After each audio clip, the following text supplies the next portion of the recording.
Hello student, welcome to YouTube study. आज के इस वीडियो में हम बात करने वाले हैं गणित के कक्षा 12 के अनसॉल्व्ड पेपर्स के बारे में, जो कि बहुत ही ज़्यादा इंपॉर्टेंट है। कल के वीडियो में हमने बात किया था आपके अनसॉल्व्ड पेपर्स के सेट 2 के 2020 के 2 प्रश्नों के बारे में। और आज के इस वीडियो में हम तीसरे प्रश्न के बारे में बात करेंगे, जो कि आप सभी लोगों के लिए बहुत ही इंपॉर्टेंट होगा। तो चलिए शुरू करते हैं आज का यह वीडियो। तो सबसे पहले आप देख सकते हैं प्रश्न नंबर 3 के प्रश्न नंबर क का यहाँ पे लिखा गया है वक्र x equal to a cos cube theta comma y equal to a sine cube theta के थीटा इक्वल टू पाई बटे 4 पर अभिलंब की प्रवणता ज्ञात कीजिए। तो इसका क्या करना है, अभिलंब की प्रवणता ज्ञात करना है। तो आइए देखते हैं ये प्रश्न कैसे सॉल्व होगा। तो आप देख सकते हैं प्रश्न नंबर ये है, x इक्वल टू दिया है, y इक्वल टू दिया है, थीटा की वैल्यू दिया है और थीटा इक्वल टू पाई बटे 4 पर हमें अभिलंब की प्रवणता ज्ञात करना है। तो इस प्रश्न का हल कैसे करेंगे, सबसे पहले आप सभी लोगों को पता है कि अभिलंब की प्रवणता क्या होती है। अभिलंब की प्रवणता इक्वल टू क्या होती है, -1 बटे डी वाई बटे में dx होता है, यानी कि क्या होता है -dx बटे में dy होता है। ये हमारा अभिलंब की प्रवणता होता है। अब सबसे पहले आप देख सकते हैं क्या दिया है, x equal to a cos cube theta दिया है। तो हमें क्या करना लेना है कि थीटा के टर्म में हमें इसको डिफ्रेंशिएट कर देना है। तो dx बटे डी थीटा कर देना है। तो क्या हो जाएगा, dx बटे डी थीटा इक्वल टू हो जाएगा -3a कॉस स्क्वायर थीटा और साइन थीटा हो जाएगा। माइनस कैसे आया, कॉस थीटा का आप सब लोगों को पता है कि कॉस थीटा को जब डिफ्रेंशिएट करेंगे तो आता है माइनस साइन थीटा। तो क्या हो जाएगा -3a cos square theta into sine theta. अब इसके बाद हम क्या करेंगे, इसके बाद आपको क्या करना है, अब इसका वैल्यू आ गया dx बटे डी थीटा आ गया। अब दूसरा आप निकाल लो y का, y की वैल्यू दिया है a साइन क्यू थीटा। अब इसको अगर थीटा के टर्म में क्या करेंगे, डिफ्रेंशिएट करेंगे तो क्या हो जाएगा 3a sine square theta into cos theta हो जाएगा। कैसे, 3 साइन क्यू थीटा, जैसे कि हम x क्यू करते हैं तो क्या हो जाता है 3x स्क्वायर हो जाता है डिफ्रेंशिएट करने पर। ऐसे ही a साइन क्यू थीटा का 3a sine square theta into cos theta हो जाएगा। अब यहाँ पे आपका दोनों टर्म निकल गया, dx थीटा और dy बटे डी थीटा। अब क्या करेंगे, इन दोनों को डिवाइड कर देंगे। तो क्या हो जाएगा, अगर हम इसको डिवाइड करेंगे तो क्या हो जाएगा, dy बटे में डी थीटा बटे में dx बटे में डी थीटा। तो इससे ये कैंसिल हो गया, क्या बचा, dy बटे में dx बचा, यानी कि 3a sine square theta into cos theta बटे में -3a cos square theta into sine theta बचा। अब 3a से 3a कैंसिल, ये आपको दिख रहा है। अब यहाँ पे देखो साइन थीटा से ये एक साइन थीटा कैंसिल होगा, क्योंकि साइन स्क्वायर थीटा है यहाँ पे। और यहाँ पे आप देख सकते हो कॉस थीटा से ये कॉस थीटा एक कैंसिल होगा, ठीक है। तो अब बचा क्या, बचा हमारा dy बटे में dx इक्वल टू बचा साइन थीटा बटे में कॉस थीटा, यानी कि tan थीटा बच गया। अब tan थीटा बच गया तो हम इसको क्या लिख सकते हैं, dy बटे में dx equal to tan theta, और थीटा की वैल्यू क्या दी है, पाई बटे 4। तो पाई बटे 4 थीटा की जगह रखेंगे तो dy बटे में dx इक्वल टू हो जाएगा tan पाई बटे में 4। और आप सभी लोगों को पता है कि यहाँ पे एक माइनस है, तो माइनस यहाँ रहेगा, यहाँ -tan थीटा है और ये भी माइनस रहेगा, ये आप सभी लोगों को पता है। यहाँ पे छूट गया था तो ये क्या हो जाएगा, -10 पाई बटे 4 हो जाएगा। और -10 पाई बटे 4 हो गया तो यहाँ पे -10 पाई बटे 4 का वैल्यू कितना होता है, 1। तो क्या हो जाएगा -1। तो हमारा क्या आ जाएगा, -dy बाई dx क्या आ जाएगा, -dy बाई dx क्या आ जाएगा, -1 आ जाएगा, सॉरी 1 आ जाएगा। तो ये हमारा क्या हो गया, अभिलंब की प्रवणता यहाँ पे ज्ञात हो गई। तो इस प्रश्न में यही करना था। अब बात करते हैं अगले प्रश्न के बारे में। अगला प्रश्न यहाँ पे दिया है, यदि y equal to sine inverse x तो सिद्ध कीजिए कि 1 - x स्क्वायर d2y बटे में dx square equal to x dy बटे में dx। तो हमें ये सिद्ध करना है। तो आइए देखते हैं इस प्रश्न को हल कैसे करेंगे। अब देख सकते हैं यहाँ पे प्रश्न क्या है, y equal to sine inverse x। तो सिद्ध करना है 1 - x स्क्वायर d2y बटे में dx square equal to x dy बटे में dx, हमें ये सिद्ध करना है। तो इस प्रश्न को कैसे हल करेंगे आप देखो। सबसे पहले हमें क्या करना है, y equal to sine inverse x है, तो हमें क्या कर लेना है, x के सापेक्ष अवलोकन क्या करेंगे, अवकलन कर लेंगे।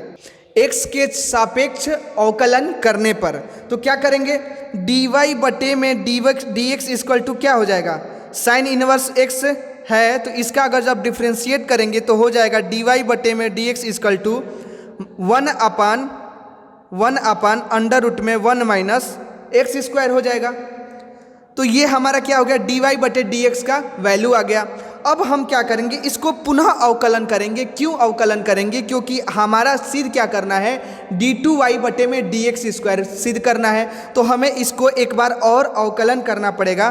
तो हम लिखेंगे यहाँ पे पुनः अवकलन करने पर क्या हो जाएगा, d2y बटे में dx स्क्वायर जब हम करेंगे तो क्या हो जाएगा, 1 बटे में under root 1 minus x square का, इसी का तो करेंगे हम डिफ्रेंशिएट। तो जब हम इसको डिफ्रेंशिएट करेंगे तो सबसे पहले क्या हो जाएगा, आप देखना ध्यान से, d2y बटे में dx स्क्वायर हो जाएगा। अब सबसे पहले 1 माइनस एक्स स्क्वायर है तो क्या हो जाएगा, 1 माइनस एक्स स्क्वायर के, इसको हम ये भी लिख सकते हैं 1 माइनस एक्स स्क्वायर के पावर 1/2 लिख सकते हैं, -1/2 लिख सकते हैं इसको। तो 1 माइनस एक्स स्क्वायर के पावर -1/2, और जब इसको डिफ्रेंशिएट करेंगे हम तो क्या हो जाएगा, -1/2 -1 हो जाएगा, और इधर क्या आ जाएगा, -1/2 होता है ना, एक्स स्क्वायर है तो 2x हो जाता है। अगर मान लो एक्स स्क्वायर है तो क्या हो जाता है, डिफ्रेंशिएट करने पर 2x हो जाता है, एक घट जाता है, तो -1/2 है तो -1 हो जाएगा, और ये वाला जो है घात जो है इसका बाहर निकल आएगा, -1/2 हो जाएगा। अब एक्स स्क्वायर का हम करेंगे, 1 का करेंगे डिफ्रेंशिएशन तो क्या आएगा 0, एक्स स्क्वायर का करेंगे तो क्या आ जाएगा -2x, तो -2x हो जाएगा। समझ में आ रहा है, एक्स स्क्वायर का हमने डिफ्रेंशिएट किया है तो -2x हो जाएगा। अब क्या हो जाएगा, आप देखना, d2y बटे में dx स्क्वायर इक्वल टू हो जाएगा हमारा 1 बटे में 1 माइनस एक्स स्क्वायर। क्यों, 1 माइनस एक्स स्क्वायर के पावर क्या हो जाएगा, -3/2 हो जाएगा ये, तो इसको हम क्या लिख देंगे, यहाँ पे देखो आप, यहाँ पे 1 माइनस एक्स स्क्वायर -1/2 -1 करेंगे तो क्या आ जाएगा, 1/x स्क्वायर के पावर 3/2, तो 3/2 -3/2 आएगा, तो -3/2 इसका मतलब घात जो होगा नीचे हो जाएगा। क्यों, पहले तो ये देख लो आप, 2 से 2 कट जाएगा, माइनस से माइनस ये कैंसिल हो गया, तो ये तो कट गया, बचा क्या, सिर्फ x बचा, और इसको हम करेंगे तो 1 माइनस एक्स स्क्वायर के पावर -1 - 2/2 करेंगे इंटू x हो जाएगा, तो ये कितना आ जाएगा, -3/2, और इसका घात जब नीचे आएगा तो 3/2 हो जाएगा, और 3/2 इंटू क्या होगा, x होगा, इंटू x, इतना हो गया। अब x से मल्टीप्लाई करेंगे तो d2y बटे में dx स्क्वायर हो जाएगा, x बटे में 1 माइनस एक्स स्क्वायर के पावर 3/2 हो जाएगा। और जब 1 माइनस एक्स स्क्वायर के पावर 3/2 हो गया, इसका मतलब अब हम क्या कर देंगे, आप ध्यान से देखना, गुणे में क्या है, यहाँ पे x है, तो हम क्या करेंगे, 1 माइनस एक्स स्क्वायर के पावर 3/2 को इधर कर देंगे, तो क्या हो जाएगा, 1 माइनस एक्स स्क्वायर के पावर 3/2। तो अब आप यहाँ पे देख सकते हैं हमारा क्या वैल्यू आ गया, d2y बटे में dx स्क्वायर की वैल्यू जो है वो हमारी आ गई। और एक चीज़ आप देखो, dy बटे dx की वैल्यू भी हमारी दे रखी है, क्या दे रखी है, 1 बटे under root 1 minus x square दिया है ना, और हमें प्रूफ क्या करना है, यही तो प्रूफ करना है ना, तो हम d2y बटे में dx स्क्वायर की वैल्यू यहाँ पे रख देंगे, dy बटे में dx इक्वल टू, आप पहले ये देखो, हमें सिद्ध क्या करना है, सिद्ध करना है हमें 1 माइनस एक्स स्क्वायर d2y बटे में dx square equal to x dy बटे में dx प्रूफ करना है। अब हम क्या करेंगे, इन दोनों की वैल्यू, इसकी वैल्यू और इसकी वैल्यू यहाँ पे और यहाँ पे रख देंगे, तो क्या हो जाएगा हमारा 1 माइनस एक्स स्क्वायर हो जाएगा, उसके बाद हो जाएगा यहाँ पे 1 माइनस एक्स स्क्वायर, और d2y बटे dx स्क्वायर की जगह क्या है, x बटे में 1 माइनस एक्स स्क्वायर के पावर 3/2 है, इक्वल टू x, और dy बटे dx की वैल्यू क्या है, 1 बटे में under root 1 minus x square है, यहाँ पे है। अब आप यहाँ पे देख सकते हो 1 माइनस एक्स स्क्वायर से ये कैंसिल हो जाएगा, एक कैंसिल हो जाएगा, बचेगा क्या? सिर्फ बचेगा x बटे में 1 माइनस एक्स स्क्वायर के पावर 1/2 बचेगा। यहाँ क्या बचेगा? x बटे में √1 माइनस एक्स स्क्वायर, यही बचेगा। अब आप यहाँ पे देख सकते हैं दोनों की वैल्यू में क्या अंतर है। ये 1 माइनस एक्स स्क्वायर के पावर 1/2, ये क्या है? x बटे में अंडर रूट में है, ये अंडर रूट में है, ये नहीं है। तो 1/2 का मतलब क्या होता है? अंडर रूट ही तो होता है। तो इसको क्या लिख सकते हैं? x बटे में √1 माइनस एक्स स्क्वायर, इसको क्या लिख सकते हैं? x बटे में √1 माइनस एक्स स्क्वायर। तो ये हमारा LHS जो है इक्वल टू RHS हो गया, तो हमारा सिद्ध हो गया। ऐसे हम क्या कर देंगे? इसको सिद्ध कर देंगे। समझ में आया? अब बढ़ते हैं अगले प्रश्न की तरफ। अगला प्रश्न आप देखिए, ग अवयुह 2 1 3 2 -1 1 गुणे 1 0 1 -1 2 1 का मान ज्ञात कीजिए। तो इसका हमें क्या करना है? मान ज्ञात करना है। बहुत ही इंपॉर्टेंट क्वेश्चन है और कई बार पूछा भी गया एग्जाम में। तो आइए देखते हैं इस प्रश्न का हल कैसे करेंगे। तो यहाँ पे आप देख सकते हैं इसका हमें क्या करना है? का मान ज्ञात करना है। तो कैसे करेंगे? 2 1 3 2 -1 1 1 0 1। तो ये किस फॉर्म में है? आप देख सकते हैं ये 3 गुणे 2 के फॉर्म में है और ये 2 गुणे 3 के फॉर्म में है। ऐसे ही तो है हमारा मैट्रिक्स। तो अब इसको हम कैसे हल करेंगे? तो 2 1 में ऐसे मल्टीप्लाई, फिर 3 2 को ऐसे मल्टीप्लाई, फिर 1 1 को ऐसे मल्टीप्लाई करेंगे सबसे, हर एक नंबर से। तो मान लो कि ये हमारा a है, ये है b। तो a गुणे b करना है। तो a गुणे b जब करेंगे तो 2 1 में पहले इससे करेंगे तो क्या हो जाएगा? आप देखो 2 में 1 से करेंगे क्या हो जाएगा? 2। फिर 1 में -1 से करेंगे तो प्लस करते हैं ना, तो 1 में 1 से करेंगे तो -1 हो जाएगा, तो 2 -1 हो जाएगा यहाँ पे। अब हम क्या करेंगे? फिर 2 1 में 0 2 से करेंगे, तो 2 में 0 से करेंगे तो क्या होगा? 0। फिर 1 में 2 से करेंगे तो 2 जुट जाएगा। फिर 2 में 1 से करेंगे, 2 को 1 से क्या होगा? 2। फिर 1 को 1 से करेंगे क्या होगा? +1 हो जाएगा। अब हम क्या करेंगे? अब 3 2 को 1 1 से, 3 को 1 से करेंगे 3, 2 को -1 से करेंगे तो -2। फिर 3 को 0 से 0, प्लस 2 को 2 से 4 हो जाएगा। फिर 3 को 1 से 3, फिर 2 को 1 से 2। फिर -1 को 1 से करेंगे तो क्या हो जाएगा? -1। फिर 1 को -1 से करेंगे तो क्या हो जाएगा? -1 हो जाएगा। अब यहाँ पे -1 को 0 से तो 0, प्लस 1 में 2 से 2 हो जाएगा। फिर -1 में 1 से -1, और फिर 1 में 1 से +1 हो जाएगा। इतना आपको समझ में आया? अब हमारा a b कितना आ जाएगा? a b हमारा आ जाएगा, आप देखना 1 2 3 1 4 5, ये हो जाएगा -2 2 और 0, -1 + 1 0 हो गया। तो ये हमारा ए बी आ गया। तो ए बी की वैल्यू हमारी ये आ गई, तो यही हमारा क्या हो जाएगा? आंसर हो जाएगा। तो हमें इसी का मान ज्ञात करना था। तो बहुत ही आसानी से ये प्रश्न जो है वो हल हो गया। अब बढ़ते हैं अगले प्रश्न की तरफ। अगला प्रश्न आप देखिए, यहाँ पे आप देख सकते हैं तीसरे का घ क्या दिया है? एक द्विआधारी संक्रिया स्टार समुच्चय R पर a star b equal to a + b/2 for all a b belongs to R द्वारा परिभाषित है। दिखाइए कि यह संक्रिया क्रम विनिमेय है किंतु साहचर्य नहीं है। यानी कि हमें यह दिखाना है कि ये क्रम विनिमय तो है ये समुच्चय, लेकिन साहचर्य नहीं है। तो आइए देखते हैं इस प्रश्न का हल कैसे होगा। तो जैसा कि आप देख सकते हैं a star b equal to a + b/2 है। हमें क्रम विनिमय है और साहचर्य नहीं है, यही दिखाना है। तो सबसे पहले आप सभी लोगों को पता है कि क्रम विनिमय कैसे हम दिखाते हैं। क्रम विनिमय का मतलब होता है कि हमें अगर a star b equal to b star a दिखा दे तो हमारा क्या हो जाता है? वो समुच्चय क्रम विनिमय हो जाता है।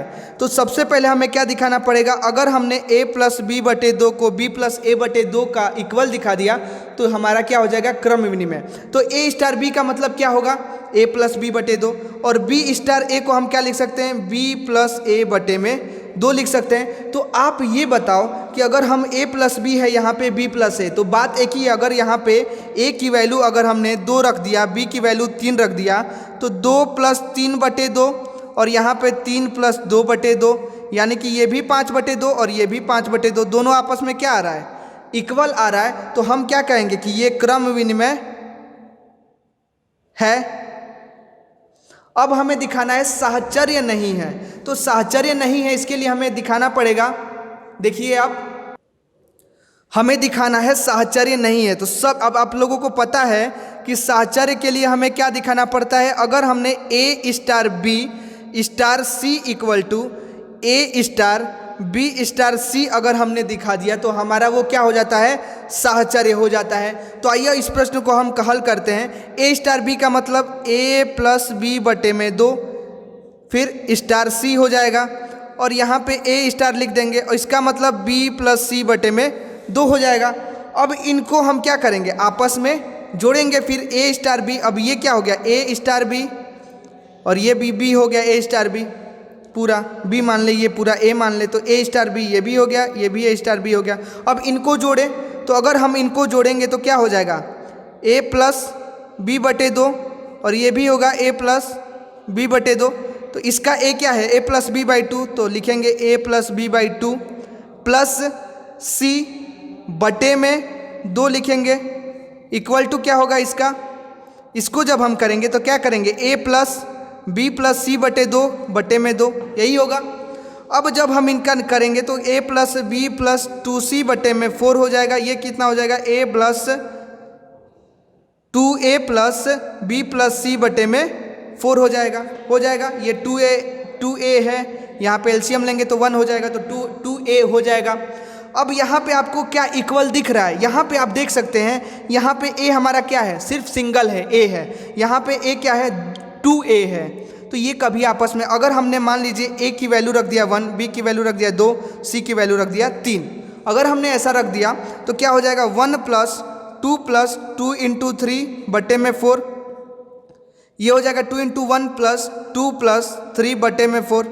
इसको जोड़ो, क्या कितना आ जाएगा 3 प्लस 6 बटे में 4, ये हो जाएगा 2 प्लस 5 बटे में 4, ये हो जाएगा 9 बटे में 4 और ये कितना हो जाएगा 7 बटे में 4। तो क्या आपको आपस में ये दोनों इक्वल दिख रहा है, तो इक्वल बिल्कुल भी नहीं है। तो हम यहाँ पे क्या कह सकते हैं कि हमारा समुच्चय साहचर्य नहीं है। तो हम ऐसे ये सिद्ध हो गया कि हमारा समुच्चय, हम यहाँ पे लिख देंगे समुच्चय क्रम विनिमय है परंतु साहचर्य नहीं है। ऐसे हमारा सिद्ध हो गया समुच्चय क्रम विनिमय है परंतु साहचर्य नहीं है। अब बात करते हैं अगले प्रश्न की तरफ चलते हैं हम। अगला प्रश्न है, यहाँ पे आप देख सकते हैं चौथे का क, यहाँ पे दिया है यदि y इक्वल टू एक्स के पावर x cos x है तो dy बटे dx ज्ञात करना है। तो हमें इसको क्या करना है, डिफ्रेंशिएट करना है। तो आइए देखते हैं इस प्रश्न को कैसे हल करेंगे हम।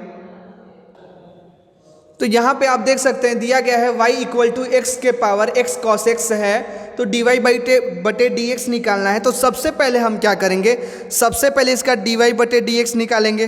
तो जब dy बटे dx निकालेंगे, किसका निकालेंगे हम, सबसे पहले निकालेंगे y का। तो सब उसको निकालने से पहले हम क्या करेंगे, एक चीज़ इसमें सब में करना पड़ेगा। हमें क्या करना पड़ेगा, ये लोगेरिथम का जो है ये प्रश्न है, तो हमें क्या करना है, दोनों पक्षों में, यहाँ पे लिखेंगे दोनों पक्षों में लॉग लेने पर, हम इनमें लॉग ले लेंगे। तो क्या हो जाएगा, आप यहाँ पे देख सकते हो, ये हो जाएगा log y और ये हो जाएगा आपका log x के पावर x cos x हो जाएगा। अब हमें क्या करना है, अब हमें dy बाई डी एक्स निकालना है। तो log y का dy बाई डी एक्स क्या हो जाएगा, 1 बटे y dy बटे डी एक्स हो जाएगा।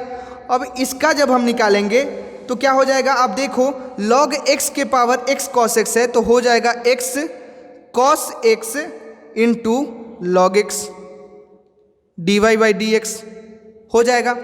अब हम क्या करेंगे, इन दोनों को डिफ्रेंशिएट जब करेंगे, इनका dy बाई डी एक्स निकालना पड़ेगा। तो जब हम इनका निकालेंगे तो क्या हो जाएगा, 1 बाई वाई डी वाई बटे डी एक्स, 1 बटे y d y by d x equal to, इसका हो जाएगा x cos x, इसका तो x cos x हो गया, इनटू log x का क्या हो जाएगा, log x का जब डिफ्रेंशिएट करेंगे तो क्या हो जाएगा 1 बटे x, इन दोनों का ये मल्टीप्लिकेशन में है, तो आप लोगों को पता है मल्टीप्लिकेशन में है तो कैसे निकलता है dy बाई डी एक्स। पहले दोनों का गुणनफल, पहले इसका डिफ्रेंशिएट निकालेंगे, फिर इसको बाहर रखेंगे, फिर इसका डिफ्रेंशिएट करेंगे, ऐसे ही तो निकालते हैं। तो ऐसे निकालेंगे जब, तो x cos x multiply 1/x हो जाएगा, प्लस में log x हो जाएगा। अब log x को बाहर कर दिए हम, पहले तो log x का निकाले तो 1/x हो गया, अब log x को बाहर कर दिए, x cos x का निकालेंगे, x cos x का निकालेंगे अब। तो अब हमारा क्या हो जाएगा 1/y dy by d x equal to क्या हो जाएगा आपका x से ये x कैंसिल हो गया, तो बचा क्या, सिर्फ cos x बचा, cos x plus log x। अब इनका जब निकालेंगे हम तो क्या हो जाएगा x into minus sine x plus में cos x हो जाएगा। कैसे, x इंटू कॉस एक्स, तो इसको भी हम डिफ्रेंशिएट करेंगे, तो एक बार इसका डिफ्रेंशिएशन निकालेंगे cos x का और एक बार x का निकालेंगे, तो x का तो 1 होगा, cos x का माइनस साइन x होगा, तो x में माइनस साइन x से मल्टीप्लाई, फिर cos x और x का निकालेंगे तो 1, cos x में 1 से मल्टीप्लाई हो जाएगा। तो ये आपको समझ में आ गया। अब यहाँ पे हम क्या करेंगे, आगे बढ़ेंगे, फिर 1/y लिख देंगे, dy बटे में dx हो जाएगा। अब इसका जब हम निकालेंगे तो हो जाएगा cos x प्लस ये आपका हो जाएगा log x cos x, और यहाँ पे क्या हो जाएगा प्लस माइनस, यहाँ पे माइनस होगा, ये माइनस साइन एक्स है तो माइनस हो जाएगा x साइन एक्स हो जाएगा। तो हमारा dy by d x 1/y equal to क्या आ गया cos x minus x sine x, ये हो गया, प्लस यहाँ पे प्लस हो जाएगा log x cos x हो गया, ये हमारा हो गया। अब y को हम उधर कर देंगे तो dy बटे में dx इक्वल टू हो जाएगा y cos x minus x sine x plus log x into cos x हो जाएगा। अब यहाँ पे y की वैल्यू क्या दिया है, y की वैल्यू आप सभी लोगों को पता है कि y की वैल्यू यहाँ पे दिया है x के पावर x cos x, तो हमारा dy बटे में dx हो जाएगा x के power x cos x minus x sine x plus log x into cos x, तो ये हमारा हो जाएगा। तो हमें यही प्रूफ करना है, dy बाई डी एक्स निकालना है, तो ये हमारा dy बाई डी एक्स निकल हो गया, यही हमारा क्या हो गया आंसर हो गया, x के power x cos x minus x sine x plus log x into cos x। तो यही हमें प्रूफ करना था और ये हमने प्रूफ कर दिया। अब बढ़ते हैं अगले प्रश्न की तरफ। अगला प्रश्न आप देख सकते हैं यहाँ पे दिया है, बिंदुओं 2, -5, 1 तथा 1, 4, -6 को मिलाने वाली रेखा पर उस बिंदु का निर्देशांक ज्ञात कीजिए जो उस रेखा को 2:3 के अनुपात में अंतः विभाजित करता है। तो हमें क्या करना है, अंतः विभाजित का फॉर्मूला इसमें रख देना है और इस प्रश्न को हम आसानी से हल कर लेंगे। तो चलिए देखते हैं इस प्रश्न का हल कैसे करेंगे। यहाँ पे आप देख सकते हैं 2 बिंदु दिया गया है, इनको 2:3 के अनुपात में अंतः विभाजित करना है। तो सबसे पहले इसका क्या मतलब, इसका मतलब एक पॉइंट दिया है ये और एक पॉइंट ये दिया है। मान लो ये A है और ये B है, इसका क्या है 2 -5 1 ये पॉइंट दिया है, B का कितना दिया है 1 4 और -6 दिया है। और इनको क्या बोल रहा है, कोई C है यहाँ पे और इनको 2:3 के अनुपात में क्या करना है, विभाजित करना है। तो सबसे पहले आप सभी लोगों को पता है हमें क्या करना है, इसका फॉर्मूला आप सभी लोगों को पता होगा, पढ़ा होगा आपने, अंतः विभाजित का फॉर्मूला हमें क्या करने लेना है, इसमें लिख देना है। तो अंतः विभाजित का जो सूत्र होता है वो मैं आपको एक बार और बता देता हूँ। क्या होता है, mx2 प्लस nx1 बटे में m प्लस n, ये होता है, कामा फिर my2 प्लस ny1 बटे में m प्लस 1, फिर mz1 plus nz2 plus nz1 बटे में m प्लस n, ये होता है हमारा फॉर्मूला, आप सभी लोगों को पता है। और यहाँ पे बाहर c, इसी का तो निकालना है c का, तो ये होता है। अब हम क्या करेंगे, जब निकालेंगे तो यहाँ पे c लिख देंगे, ये बिंदु c है, बिंदु c। अब m की जगह क्या हैगा, m की जगह है 2 और n की जगह क्या है 3, तो यहाँ पे m/n इक्वल टू क्या है 2:3 दिया है, तो m की जगह 2 रखेंगे। फिर x2, इन दोनों में x2 कौन सा है, आपको पता है कि ये x1 y1 और z1 है, ये है x2 y2 और z2। तो 2 इंटू एक्स 2 करेंगे 2 इंटू 1 प्लस n क्या है 3, 3 इंटू 2 बटे में 2 प्लस 3 कामा, फिर से 2 इंटू y2 क्या है 4, 4 प्लस 3 इंटू -5 बटे में 2 प्लस 3 कामा 2। अब z2 क्या है, z2 -6 है तो -6 प्लस 3 इंटू 1 बटे में 2 प्लस 3, ये होगा। ये आपको समझ में आ रहा है। इसके बाद आपका हो जाएगा 2 प्लस 6 बटे में 5, ये हो जाएगा 8 माइनस 15 बटे में 5, और ये हो जाएगा आपका -12 प्लस 3 बटे में 5, ये हो जाएगा आपका 3 पॉइंट बिंदु सी का, ये बिंदु सी है। तो अब हमारा क्या हो जाएगा 8 बटे 5, इसका कितना आ गया -7 बटे में 5, और इसका -9 बटे में 5। तो ये आपका 3 पॉइंट हो गया, और यही पूछ रहा है कि अंतः विभाजित करता है। तो हम क्या कर दिए अब 2:3 के अनुपात में हम इसको अंतः विभाजित करनी है, तो ये हमारा आंसर हो जाएगा। ठीक है, अब बढ़ते हैं अगले प्रश्न की तरफ। अगला प्रश्न बहुत ही इंपॉर्टेंट है, आइए देखते हैं। यहाँ पे आप देख सकते हैं चौथे का ग, यदि PA = 1/3 तथा PB = 1/2 और PA यूनियन B = 2/3 हो तो क्या घटनाएं A तथा B स्वतंत्र हैं। तो हमें ये प्रूफ करना है कि A और B स्वतंत्र हैं या नहीं है। तो आप सभी को पता है कैसे स्वतंत्र करते हैं, अगर नहीं पता है तो आइए देखते हैं कैसे इस प्रश्न को हल करेंगे और कैसे हम दिखाएंगे कि A और B क्या है, स्वतंत्र है। तो देख सकते हैं आप PA दिया है 1/2, PB दिया है 1/3 और PA यूनियन B दिया है 2/3। तो हमें दिखाना है PA और PB स्वतंत्र है या नहीं है। तो आइए देखते हैं इस प्रश्न को कैसे हल करेंगे। सबसे पहले आप लोगों को पता है कि स्वतंत्र होते हैं तो क्या होता है, अगर कोई भी पावर जो है PA प्रोबेबिलिटी अगर स्वतंत्र होते हैं तो क्या होते हैं। तो हमें ये पता है PA यूनियन B = अगर स्वतंत्र होंगे तो क्या होगा PA प्लस PB होगा। तो ये हमारा क्या होगा, पावर A और पावर B क्या होगा, स्वतंत्र हो जाएगा। तो PA यूनियन B आपका कितना दिया है आप देख सकते हैं। हम क्या लेंगे, सबसे पहले हम लेंगे RHL लेंगे। तो जब हम क्या होगा, PA दिया है PA प्लस PB कितना दिया है 1/2 प्लस 1/3 कितना हो जाएगा 3 प्लस 2 बटे में 6, 5/6। और हमारा LHL कितना दिया है PA यूनियन B = 2/3। तो आप बताओ RHL = LHL है, यानी कि 5/6 इक्वल है 2/3 के। तो इक्वल नहीं है, यहाँ पे साफ साफ दिख रहा है इक्वल नहीं है। तो ये हमारा क्या हो जाएगा, हम कह देंगे कि PA और PB स्वतंत्र नहीं है, ये हम बता देंगे। ठीक है, अब बढ़ते हैं अगले प्रश्न के लिए जो कि बहुत ही ज़्यादा इंपॉर्टेंट है। आइए देखते हैं उस प्रश्न क्या है। तो आप यहाँ पे देख सकते हैं प्रश्न है, यदि tan 1x plus tan 1y plus tan 1z = पाई हो तो सिद्ध कीजिए कि x plus y plus z = xyz होता है। हमें ये प्रश्न सिद्ध करना है और 2 नंबर का ये प्रश्न पूछता है हमेशा। तो आइए देखते हैं इस प्रश्न का हल कैसे होगा।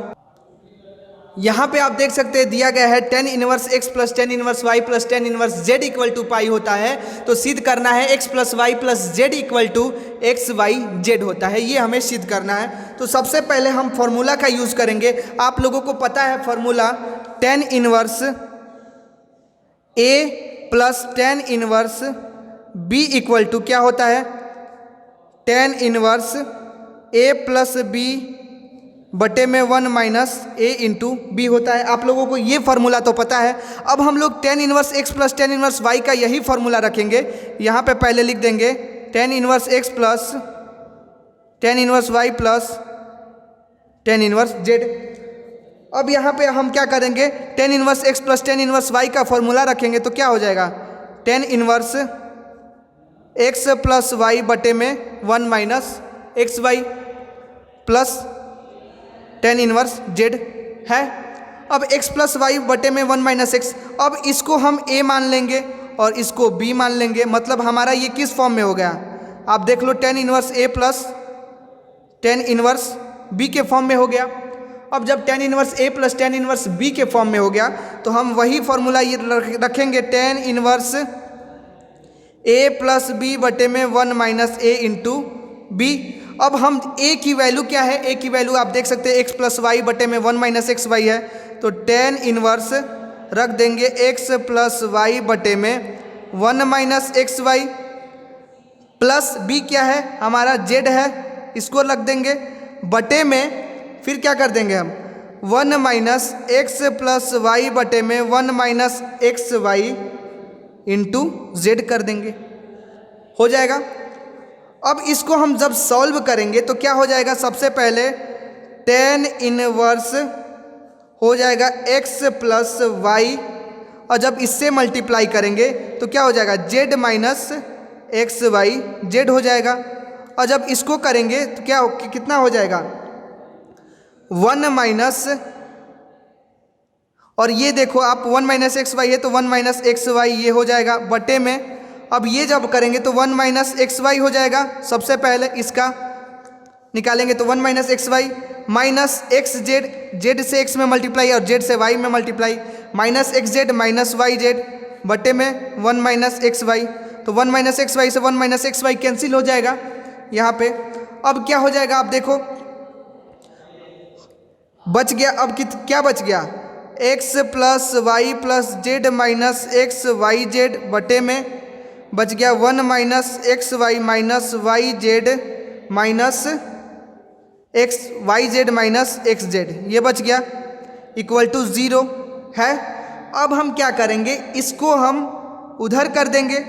अब एक चीज़ आप देख लो, आपको ये भी पता है कि x plus y plus z minus x y z equal to 0, तो हमें ये प्रूफ करना है कि x plus y plus z minus x y equal to x y z हमें प्रूफ करना है। तो जब आप यहाँ पे देखें इक्वल टू 0 हो गया, अब इस पूरे को हम इधर ले जाएंगे तो क्या बच जाएगा x plus y plus z minus x y z equal to 0, 0 में इससे मल्टीप्लाई होगा 0 हो गया। अब हम क्या x plus y plus z equal to कितना हो गया एक्स वाई जेड, तो यही हमें क्या करना था, सिद्ध करना था। x plus y plus z equal to यहाँ पे दिया है x plus y plus z equal to x y z हमें सिद्ध करना था। यहाँ पे इसको हम इधर लेके गए, गुणा हुआ 0 हो गया, अब ये आ गया x plus y plus z equal to x y z हमारा सिद्ध हो गया। तो ये था अंतिम प्रश्न आज का, जो कि बहुत ही ज़्यादा इंपॉर्टेंट था। अब अगले वीडियो में हम बात करेंगे अगले प्रश्नों के बारे में, जो कि आपके 5 नंबर के एग्जाम में पूछे गए अनसॉल्व पेपर्स में, उसके बारे में बात करेंगे कि कैसे उस प्रश्न को हल करेंगे। तो ऐसे ही एग्जाम से रिलेटेड, कक्षा 12 से रिलेटेड अनसॉल्व पेपर्स का वीडियो देखने के लिए हमारे चैनल को तुरंत सब्सक्राइब करें और बेल आइकन दबा दें। मिलते हैं आपसे नेक्स्ट वीडियो में, तब तक के लिए धन्यवाद।